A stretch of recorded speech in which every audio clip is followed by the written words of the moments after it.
안녕하세요.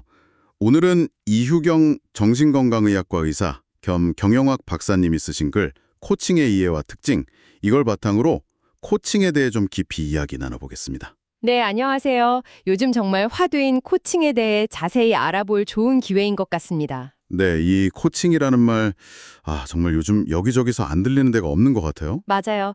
기업에서도 그렇고 개인적인 성장 차원에서도 많이 언급되죠. 그 타이거 우즈 같은 세계 최고 선수도 코치를 둔다고 하잖아요. 그렇죠. 근데 이게 좀 신기한 게 코치가 선수보다 골프를 더 잘 친다거나 그런 게 아니라는 점이 흥미롭더라고요. 네네. 그게 핵심이죠. 코칭은 기술을 가르치는 사람이라기보다는 선수가 스스로 보지 못하는 어떤 나쁜 습관 같은 걸 교정해주거나 아니면 새로운 전략을 세울 때 옆에서 도와주는 그런 파트너 역할이라는 거죠. 파트너. 워렌 베니스도 예전에 코칭은 수요가 급증하는 산업이다. 이렇게 얘기하면서 경영자 코칭 같은 경우는 심리치료랑 좀 비슷해 보일 수도 있지만 조언을 구하는 것으로 보는 게 더 맞다. 이런 말도 했었고요. 맞습니다. 그러니까 이게 단순히 잠깐 유행하는 게 아니라 뭔가 시대적인 요구가 있는 것 같아요.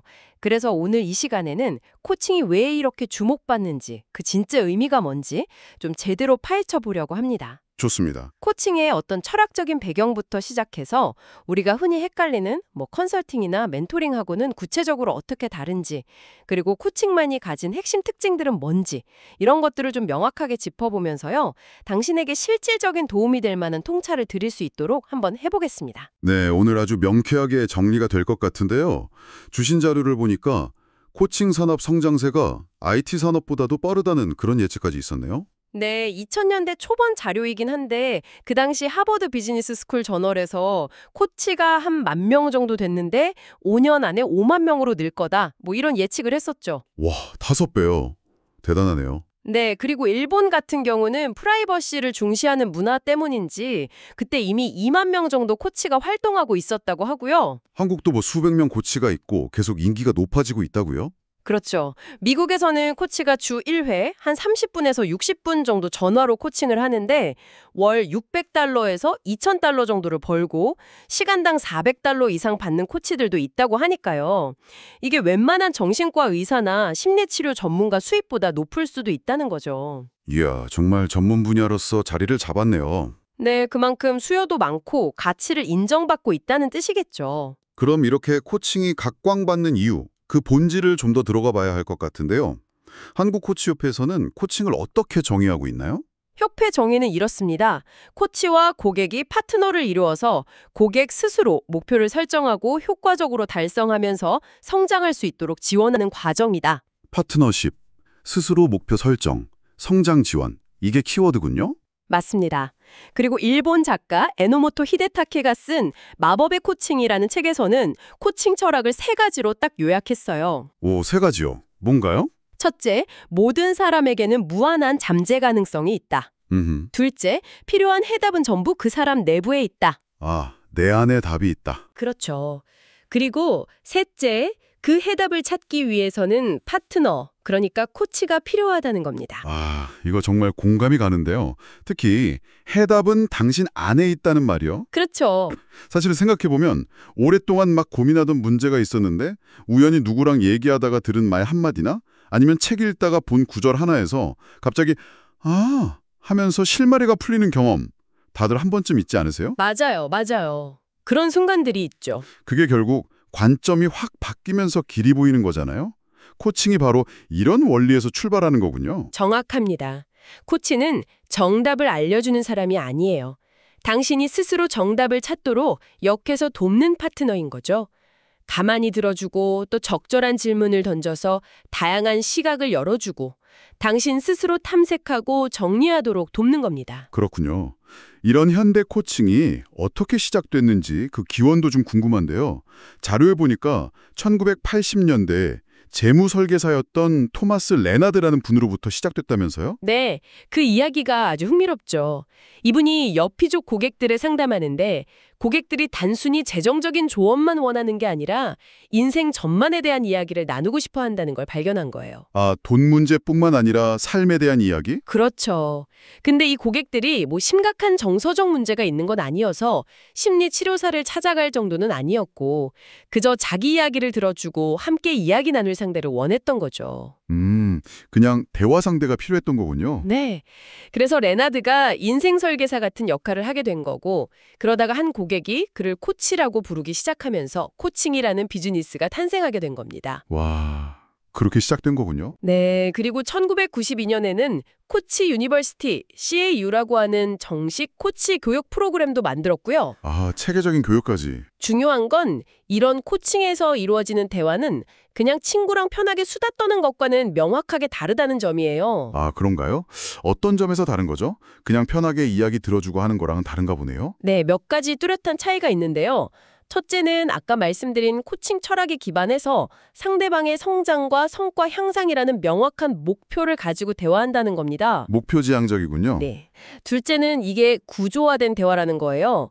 그냥 의식의 흐름대로 흘러가는 게 아니라 성과에 직접 영향을 줄 수 있는 어떤 방향성을 가지고 진행되죠. 구조화된 대화라 어떤 예를 들 수 있을까요? 뭐 대표적으로 그로운 모델 같은 게 있어요.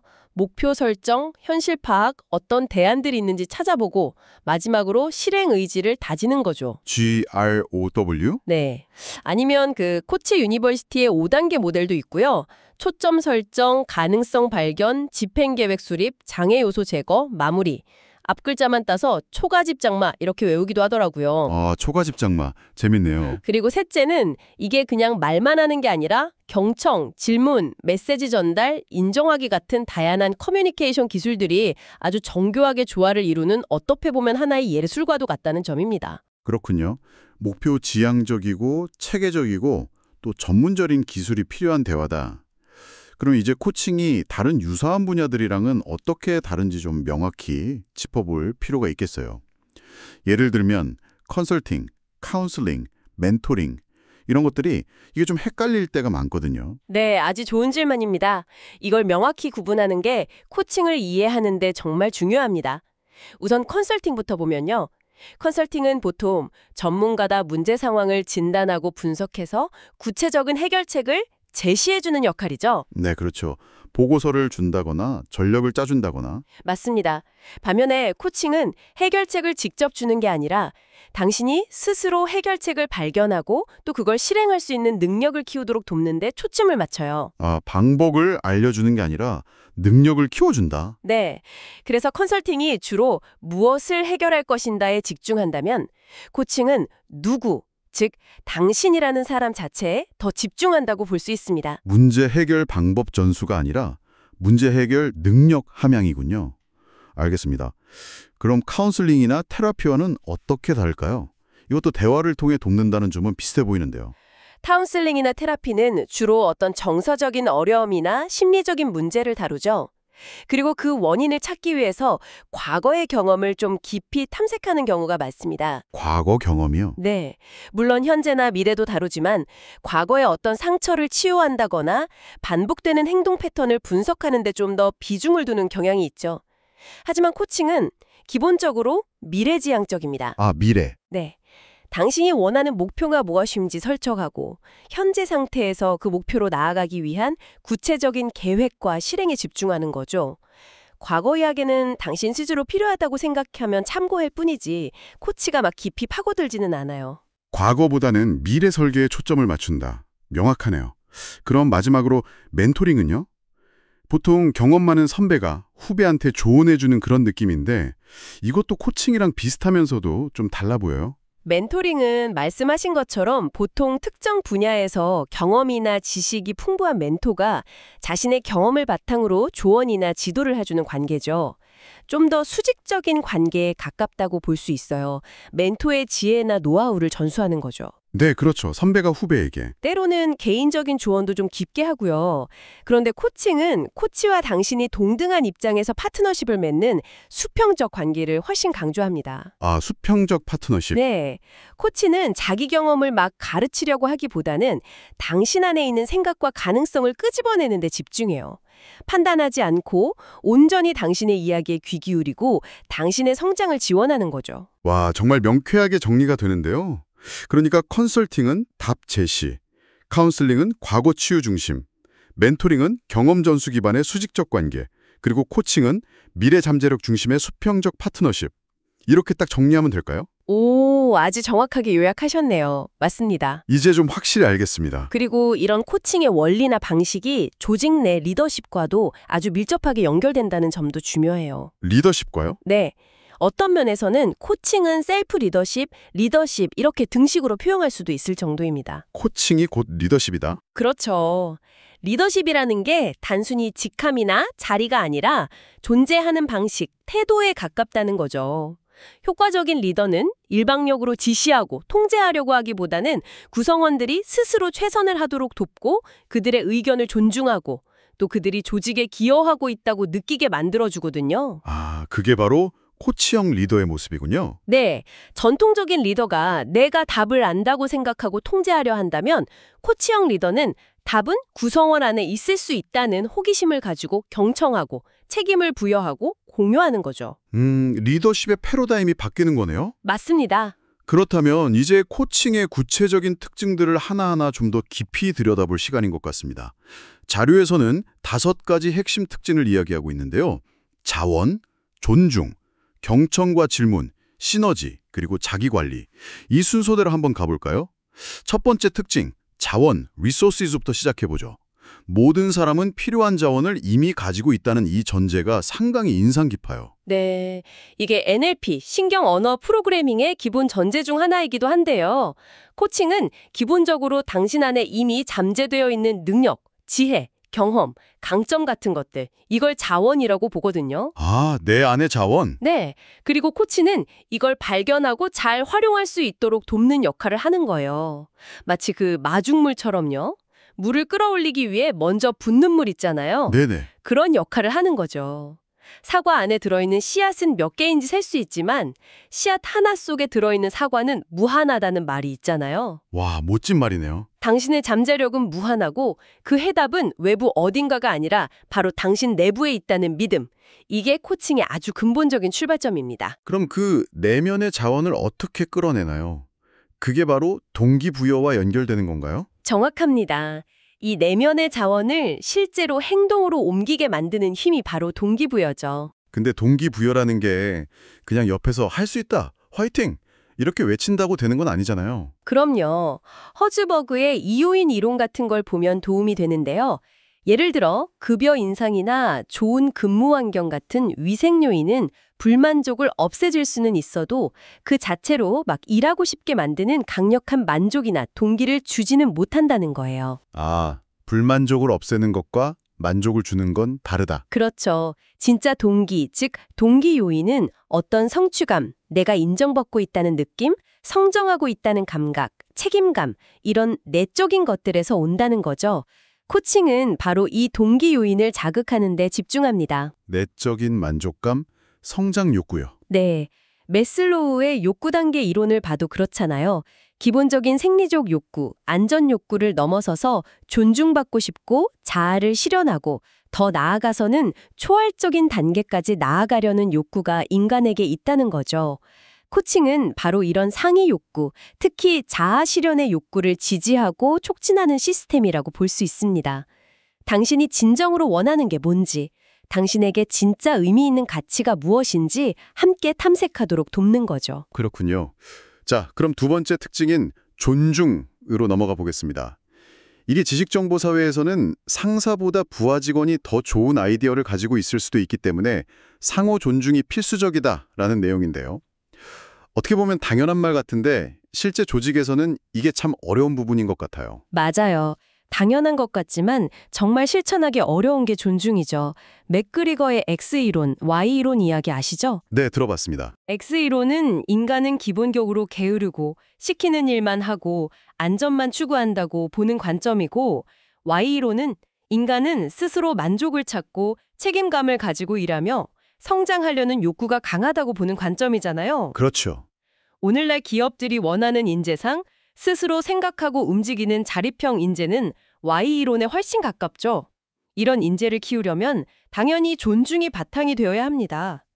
X이론처럼 사람을 통제하고 관리해야 할 대상으로 보는 관점에서는 진정한 코칭이나 자율적인 성장이 일어나기 어렵죠. 존중이 없으면 Y론형 인재를 기대하기 어렵다. 네. 안타깝게도 자료에서는 한국 문화가 아직은 좀 나 중심의 일방적인 소통 경향이 강하다는 지적도 하고 있는데요.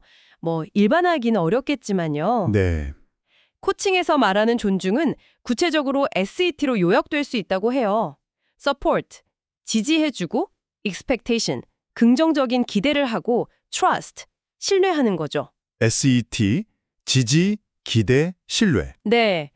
당신의 가능성을 진심으로 믿고, 당신이 어떤 시도를 하던 든든한 지원군이 되어주고, 당신이 잘 해낼 거라고 기대하고 신뢰하는 태도. 이게 바로 코칭적 존중의 핵심입니다. 알겠습니다. 자, 그럼 세 번째 특징. 이게 또 굉장히 중요해 보이는데요. 경청과 질문, listening and questioning입니다. 코칭 훈련의 대부분이 여기에 집중된다고 하셨고, 병아리가 알을 깨고 나올 때 안팎에서 동시에 쪼아주는 줄탁동시라는 사자성어 비유가 참 와닿았어요. 네, 줄탁동시. 정말 적절한 비유죠. 코치가 밖에서 쪼아주고 당신이 안에서 쪼아서 함께 성장과 변화의 문을 여는 거죠. 근데 이게 말처럼 쉽지가 않잖아요. 경청이라는 게. 아까 그 남편이랑 아내 대화 유머도 있었잖아요. 남편이 여자가 남자보다 말을 2배나 많이 한대 하니까 아내가 남자들은 맨날 여자가 똑같은 말을 2번씩 하게 만드니까 그렇죠? 했다는. 하하, 네. 그 뒤에 남편이 뭐라고? 하고 되물었다는 게 포인트죠. 그러니까요. 그만큼 우리가 잘 못 듣는다는 거겠죠? 맞습니다. 경청은 정말 어려운 기술이에요. 그냥 가만히 듣고 있는 척 하는 걸 넘어서야 하거든요. 경청에도 단계가 있다고 하는데요. 단계가 있나요? 네. 첫 단계는 그냥 자기 생각하면서 건성으로 듣는 수동적 경청, 자기중심적 경청이고요. 두 번째는 상대방의 말 내용뿐만 아니라 감정까지 읽으려고 노력하는 적극적 경청, 고객중심적 경청이죠. 아, 감정까지. 그리고 마지막 세 번째 단계가 맥락적 경청이라고 하는데요. 이건 말 그대로 말의 내용뿐만 아니라 그 말 뒤에 숨어있는 의도, 말하지 않은 것까지 듣는 거예요. 소위 말귀를 알아듣는 거죠. 말귀를 알아듣는다. 그게 맥락적 경청이군요. 예시가 있을까요? 예를 들어서 배우자가 갑자기 우리 이혼해라고 소리친다고 해봐요. 표면적인 내용은 이혼하자는 거지만 맥락적 경청을 한다면 그 말이 진짜 이혼 요구가 아니라 제발 내 마음 좀 알아줘. 우리 대화 좀 하자는 절박한 외침일 수도 있다는 걸 알아차리는 거죠. 와, 그 정도 수준이면 정말 깊은 이해가 필요한 거네요. 그렇죠. 그래서 경청은 철저히 너 중심이 되어야 합니다. 내 안에서 하고 싶은 말, 판단, 조언들을 잠시 멈추고 오롯이 상대방에게 집중해야 해요. 칼 로저스가 말한 무조건적인 존중, 비판 없는 수용, 정확한 공감 같은 태도가 여기서 발휘되는 거죠. 근데 그게 정말 어려울 것 같아요. 듣다 보면 막 내 생각도 떠오르고 조언해주고 싶고 오리의 설이라고 표현하셨는데 그게 막 올라오잖아요. 맞아요. 그래서 경청에는 자아를 비우고 기다리는 인내가 정말 필요합니다. 쉽지 않지만 그럴 때 진정한 소통과 연결이 이루어질 수 있는 거죠. 경청만큼 중요한 게 또 질문이라고 하셨는데 바바라 부시 여사 일화가 되게 인상적이었어요. 문맹퇴치 관련해서 전문가들 앞에서 아이디어가 안 떠오르니까 그냥 여러분이 대통령 부인이라면 어떻게 하시겠습니까? 딱 이 한마디 질문으로 엄청난 아이디어를 얻었다는 거잖아요. 네, 그렇죠. 질문 하나가 가진 힘이 그렇게 클 수 있다는 걸 보여주는 사례죠. 도로시 리즈라는 분은 질문에는 7가지 효용이 있다고 했어요. 답을 얻게 하고, 생각을 자극하고, 정보를 얻고, 대화의 통제력을 확보하고, 상대방의 마음을 열게 하고, 경청을 유도하고, 심지어는 스스로를 설득하게 만든다는 거죠. 와, 7가지 힘. 대단하네요. 여기서도 중요한 건 경청과 마찬가지로 너 중심의 질문이어야 한다는 거예요. 내가 궁금해서 캐묻는 게 아니라 상대방이 스스로 생각하고 탐색하고 결국 아하 하고 깨달음을 얻을 수 있도록 유도하는 질문이어야 하죠. 내 궁금증 해소가 아니라 상대방의 성장을 위한 질문? 맞습니다. 볼테르가 이런 말을 했대요. 사람은 그가 하는 대답이 아니라 그가 하는 질문하는 능력으로 판단된다. 질문의 수준이 그 사람의 수준을 보여준다. 그렇죠. 궁극적으로 코칭에서는 존재의 가장 깊은 근원을 건드려서 어떤 통찰, 아하 모먼트를 일으키는 그런 코어 스테이트, 코어 질문을 지향한다고 합니다. 코어 스테이트, 질문, 멋지네요. 근데 또 자료에 보면 유동수 코치라는 분이 질문하지 않는 듯이 질문해야 한다, 이런 조언도 했다고 나오는데 이건 어떤 의미인가요? 너무 직접적으로 질문하면 좀 공격적으로 들릴 수 있다, 이런 뜻일까요? 네, 맞아요. 특히 우리나라 같은 동양 문화권에서는 질문이 자칫 잘못하면 따지거나 공격하는 것처럼 받아들여질 수 있거든요. 신문받는 느낌이 들 수도 있고요. 아, 그럴 수 있겠네요. 그래서 마치 질문하지 않는 것처럼 아주 부드럽게 대화의 흐름 속에서 자연스럽게 상대방이 전혀 부담을 느끼지 않고 편안하게 자신의 속마음이나 생각을 꺼내놓을 수 있도록 유도하는 그런 섬세한 질문 기술이 필요하다는 의미로 해석할 수 있습니다. 그렇군요. 이 외에도 인정하기, 명료화하기, 리프레이밍 같은 수많은 코칭 기술들이 있다고 하셨죠? 네, 굉장히 다양합니다. 자, 그럼 네 번째 특징으로 넘어가 볼까요? 시너지입니다. 이건 스티븐 코비의 성공하는 사람들의 7가지 습관에도 나오는 개념이라 익숙한데요. 1 더하기 1이 2가 아니라 3 이상이 되는 효과, 그런 거죠. 네, 맞습니다. 코비는 성공의 단계를 의존적인 상태에서 독립적인 상태로 그리고 더 나아가서 상호의존적인 상태, 즉 시너지의 단계로 발전한다고 봤죠. 개인의 승리를 넘어서 대인관계의 승리로. 그렇죠. 주도성을 가지고 목표를 세우고 시간을 관리하는 개인적인 성공, 프라이빗 빅토리를 바탕으로 다른 사람과 깊이 이해하고 소통하며 협력해서 더 큰 성과를 내는 대인관계의 성공, 퍼블릭 빅토리. 그게 바로 시너지죠. 아까 그 나무 판자 예시도 있었잖아요. 한 장은 607파운드를 견디는데 두 장을 합치면 4,878파운드, 세 장은 8,381파운드를 견딘다는 거. 네, 합치면 훨씬 강해지는 거. 코치 번티가 테니 이건 시너지를 추구합니다. 코치와 당신이 파트너로서 함께 협력해서 혼자서는 이루기 어려운 더 큰 성장과 발전을 만들어 나가는 거죠. 이 과정에서 서로에게 솔직한 피드백을 주고받는 게 굉장히 중요해요. 피드백이요? 네, 잘하고 있는 점은 무엇인지, 또 더 나아지려면 어떤 점을 개선하면 좋을지 등을 열린 마음으로 솔직하게 나누는 거죠. 이런 상호 피드백을 통해서 서로 더 성숙해지고 시너지를 높일 수 있습니다.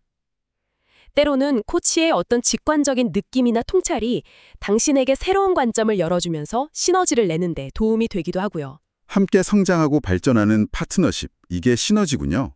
좋습니다. 그럼 이제 마지막 5번째 특징입니다. 자기관리, 셀프 매니지먼트. 코치로서 성공하려면 먼저 자기 자신을 잘 관리해야 한다는 내용인데 어떻게 보면 당연한 말 같으면서도 이게 또 기본 중에 기본이겠죠. 네, 정말 그렇습니다. 코치는 다른 사람의 성장과 행복을 돕는 사람이잖아요. 그러려면 코치 자신이 먼저 건강하고 안정적인 상태를 유지하는 게 필수적이죠. WHO 세계보건기구가 정의한 건강의 개념처럼요. 단순히 질병이 없는 상태가 아니라 신체적으로, 정신적으로, 사회적으로, 그리고 영적으로 모두 안녕한 상태, 웰빙 상태를 추구해야 한다는 겁니다. 신체, 정신, 사회, 영적 건강까지 다요? 네. 삶의 여유를 가지고 유머 감각을 잃지 않고 웃음을 자주 접하는 것도 중요하다고 하고요. 결국 코칭의 궁극적인 목표는 당신이 코치 없이도 스스로 성장하고 문제를 해결할 수 있도록, 즉 셀프 코칭이 가능하도록 돕는 거거든요. 아, 셀프 코칭. 그러려면 코치 자신이 먼저 끊임없이 배우고 성찰하면서 스스로를 잘 관리하는 모습을 보여줘야겠죠. 많이 알면 알수록 모르는 것도 많아진다는 걸 깨닫고 겸손하게 계속 노력해야 하고요. 정말 그렇겠네요. 그리고 또 중요한 게 남들이 알아주지 않더라도 스스로 자신이 잘한 점, 노력한 점을 인정하고 칭찬해주는 자기 지지가 필요하다는 거예요. 자기 지지요? 네. Your best friend is yourself. 나는 내가 좋다. 이런 마음가짐이 필요한 거죠. 스스로를 가장 친한 친구처럼 아끼고 격려하고 응원해주는 태도요. 그래야 지치지 않고 꾸준히 나아갈 수 있고 또 그런 긍정적인 에너지를 다른 사람에게도 나눠줄 수 있겠죠. 와, 정말 중요한 말씀이네요. 스스로를 인정하고 지지하는 것.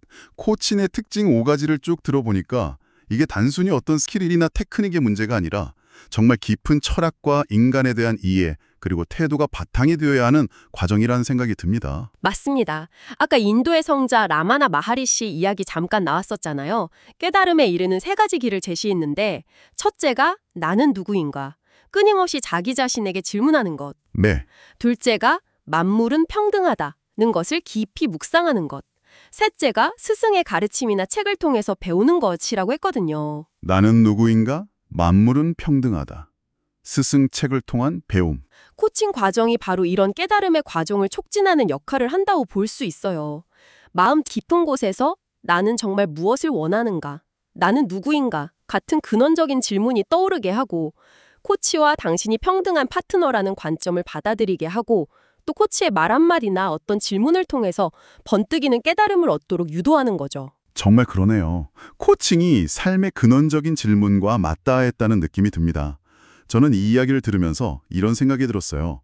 당신은 지금까지 살면서 누군가가 내 고민이나 이야기를 정말 진심으로 아무런 비판이나 판단 없이 그냥 끝까지 경청해 준 경험이 얼마나 있으신가요? 생각해보면 많지 않을 수도 있겠네요. 그렇죠.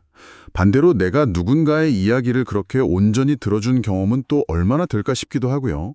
서로 존중하면서 정말 가슴이 찡해지는 그런 깊은 대화를 나눠본 경험.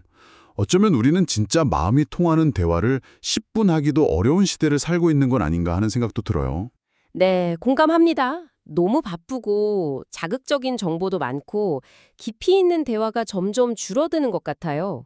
그래서 어쩌면 그냥 들어주는 것, 잘 경청해 주는 것만으로도 정말 위대한 일이 될 수 있겠다는 생각이 드네요. 피터 드러커 이야기도 인상 깊었는데요.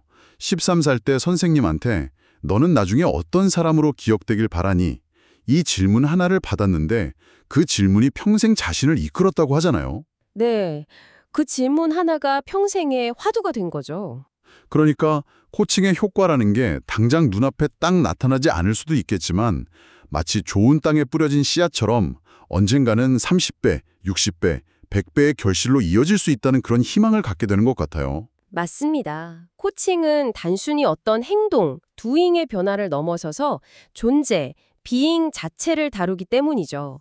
비즈니스 상황에서의 성과 향상뿐만 아니라 개인의 심리적, 사회적, 영적인 삶 전체를 아우르는 통합적인 접근이라고 할 수 있습니다. 힌두교 철학에 삿쉿 안 한다라는 말이 있거든요. 삿쉿 안 한다요? 네, 존재, 삿, 의식, 쉿, 축복 또는 환희, 안 한다를 의미하는데 결국 우리의 존재와 의식이 충만할 때 진정한 성장과 기쁨, 축복이 가능하다는 뜻입니다. 코칭이 바로 이런 전인적인 성장을 지향하는 거죠. 존재와 의식의 충만함. 정말 깊이가 있네요. 들의 잠재력을 믿고 이끌어내며 함께 성장하는 코치형 리더가 미래 사회에 더욱 필요해질 거라는 거죠. 네, 오늘 코칭에 대한 정말 깊고 넓은 이야기를 나눠봤습니다.